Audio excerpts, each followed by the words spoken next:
বলিউডের আসল রাজা ফিরছেন তার সিংহাসন সামলাতে। সুজয় ঘোষের অ্যাকশন থ্রিলার কিং হতে যাচ্ছে শাহরুখ খানের ক্যারিয়ারের অন্যতম সাহসী মুভি। কেন? কারণ এখানে কিং খান শুধু একা নন, বড় পর্দায় প্রথমবারের মতো তার পাশে থাকছেন নিজের মেয়ে সুহানা খান।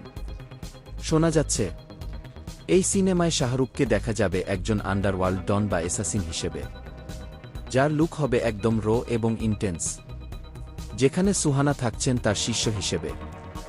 বাবা মেয়ের এই অ্যাকশন যুগন্দি কি বক্স অফিসের সব রেকর্ড ভেঙে চুরমার করে দেবে?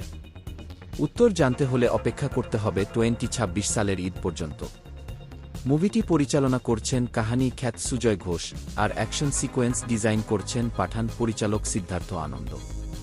গুঞ্জন শোনা যাচ্ছে এই মুভিতে কিং খানের বিপরীতে ভিলেন হিসেবে দেখা যেতে পারে অভিষেক বচ্চনকে। রিপোর্ট অনুযায়ী প্রায় 200 কোটি টাকা বাজেটের এই সিনেমাটি শাহরুখের সবচেয়ে স্টাইলিশ অ্যাকশন মুভি হতে যাচ্ছে। সিনেমার বড় একটি অংশের শুটিং হওয়ার কথা রয়েছে ইউরোপে।